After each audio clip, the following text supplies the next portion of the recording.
Well, hello.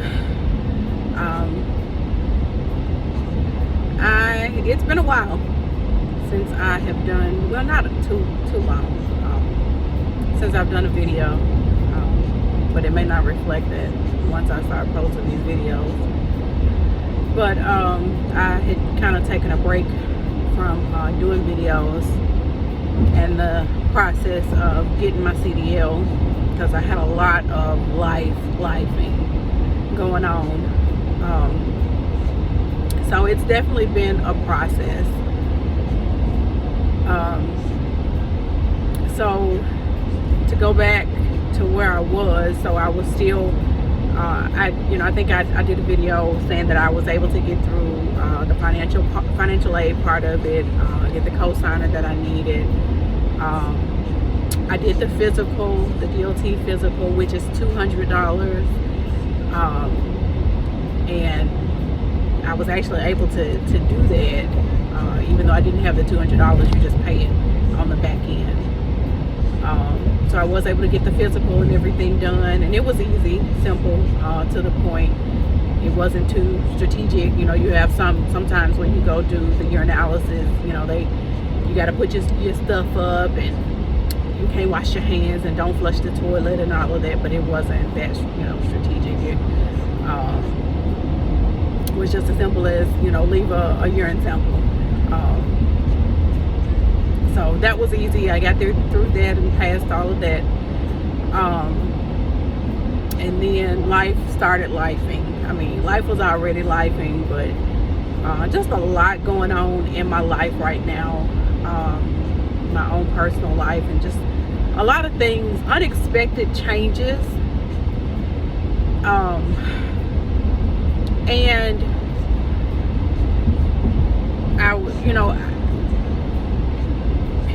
how can I say what I'm trying to say? I've been praying and believing, and I've talked a little bit about that in some of my previous videos, just praying and believing God's will to be done in my life, and just learning how to trust Him step by step, day by day. And the funny thing about it is, how people say when you pray for patience, God doesn't just give you patience, He provides the opportunity for you to practice patience. And so I've been praying, just to be able to trust God more, and to be able to pray my way through every turn, and just really being intentional about praying and really seeking His guidance daily. And a lot has changed since then. My housing situation has changed several times over the past few weeks, unexpectedly, and not in a bad way. It's just in a way. Good, bad, ugly, whatever. I mean, but the beautiful part of it all is I've always felt safe. I never had any inclination of being unsafe in any kind of way.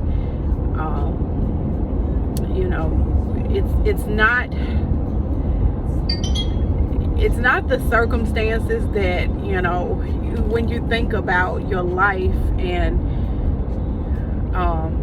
the life that you have lived, due to normal circumstances, what that looks like, and expectations, and then how things change, and those circumstances that you had been in are no longer. And so that's where I am right now. I feel like I'm in a season of learning and growing and maturing in areas that I would have learned in my 20s. But in my 20s, I had my oldest son when I was 16. And so I became a mom, and then I had my second son when I was 20. He ended up coming early, so he wasn't supposed to come till I was 21, but would have been turning 21. So in my 20s, I was a mama. And then I met my then husband. And so right after that, I ended up married. So in my early 20s, I was 2 kids in and married twice. But we ain't gonna talk about that. And so, then I was pretty much dependent on my husband. I'm sure I worked. I'm sure I worked then.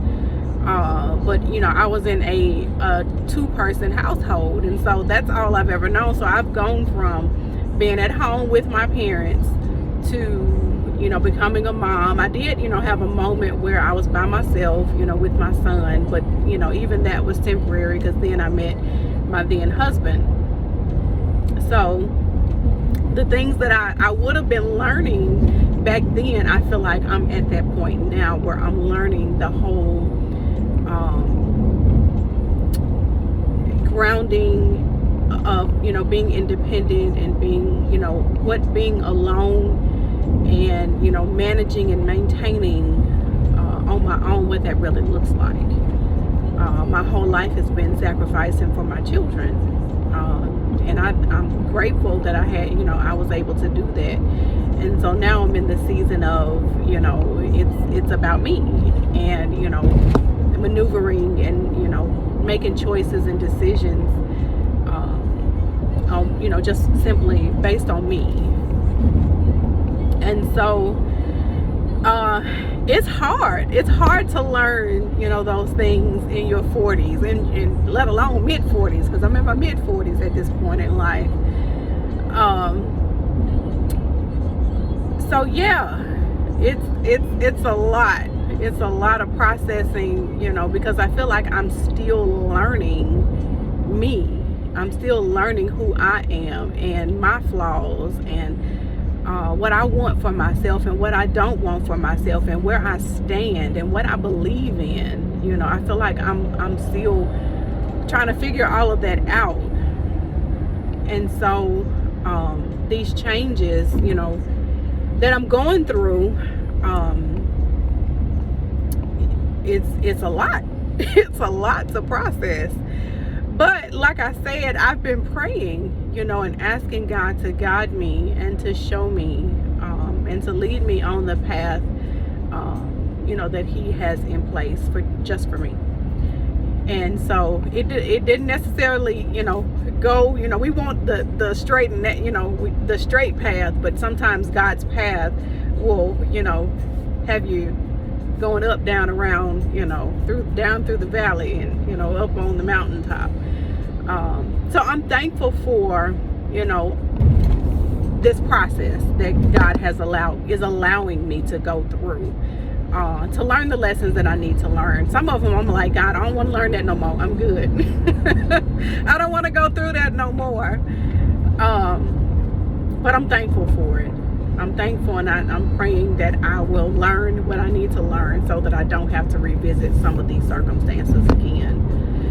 So that's where I am right now. So with that, the whole process of getting my CDL is still there, because like I said, and like I've said in previous videos, I'm looking to make world-changing changes. Changes that will not just change things for the moment, but will ultimately change the trajectory of my life, my children's life, their children's life, just overall, that will, just change things. And I guess when you're praying for something like that, of course, it's not going to come easy. It's not going to come, just be simple. There'll definitely be some things that you have to go through, and I know that there'll be more things that I'll need to learn as I maneuver, through this season. So as far as the process of me getting my CDL, like I said, I got, I did the physical. I got all of that taken care of. Financial aid, I got all that signed off on. They sent me the enrollment packet. I read through that information and signed off on it, which was on Monday. And then life happened again, and some things changed, and so I'm supposed to start on this coming Monday, which is the 15th. And as I sat in that and started really processing, because like I told you all before, this class is every day, Monday through Friday, from 7:30 a.m. to 5:30 p.m. So that just kind of really, I just kind of harnessed that, and it's like, wait. And so I would, I'm still working, right? I work in the evenings anyway. Typically I go in about 5 o'clock. So I'm like, wait, and even though I talked to my job and they were able to, put me on in a, a route that, that I could do after I'm off from work. But I was like, I would be going to class from 7:30 in the morning to 5:30 in the afternoon, and then going straight to work and not getting off work until sometimes 1 o'clock, depending on the route that I'm on. And then getting back up again to start it all over again. So I'm like, I think it just kind of hit me. And then, just kind of looking at my circumstances, I'm like, God, I don't know. And so I actually ended up going, because they give you 3 days, a 3-day grace period to cancel. And I canceled it.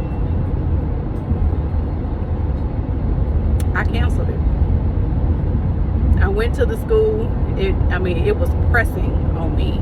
Like I couldn't even sleep, because I knew I needed to get up and do that. So I signed off on the paperwork, and I went up to the school and signed off on the paperwork. And that in itself, that experience was a little different, because everything had been going so smoothly, with me getting the documentation that I needed to enroll. Everything went smoothly, and then I go in and unenroll. And so the advisor that I was working with I know he was thrown off, like totally. And he kept asking me, trying to understand, what was going on. And I couldn't, explain that, it's a lot. It's a lot that I'm going through right now. So I ended up leaving after I signed off on it. And he sent me a text message, just saying, if anything changes, to let him know or whatever. And so on the enrollment packet, it talks about hotel stay. And I had previously asked him about that, but he said it's just for those that are, coming from out of town taking the class. And so, I didn't think anything else about it. And so, as I was driving back, from, the school,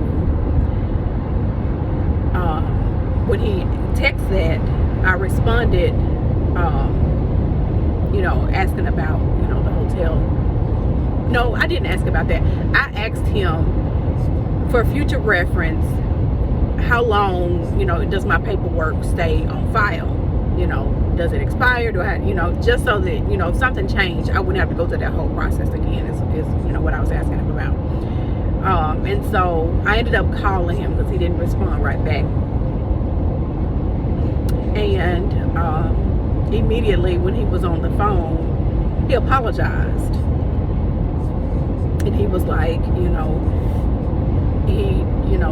some of the things that he said, was out of character, and he, just really wanted to apologize. And, however he could help, he was willing to help. And so I appreciated that, his words and just, being willing. And so I did ask him about the hotel thing, and he said that he would look into it. And so right now, so I've gotten a couple of phone calls from his managers about that, just trying to see what can be done. So that's where I am in that process right now.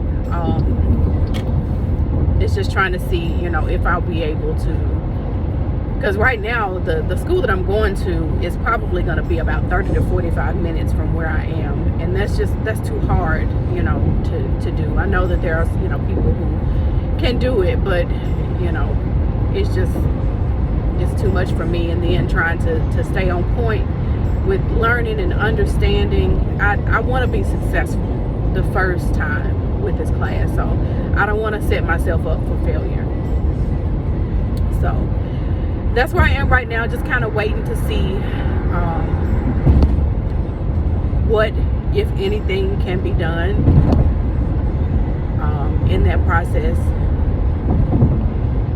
And so I did kind of postpone it for another week or so, just to allow myself time to breathe and transition. If I will be staying in the hotel while I'm taking the classes. So, and they're calling now.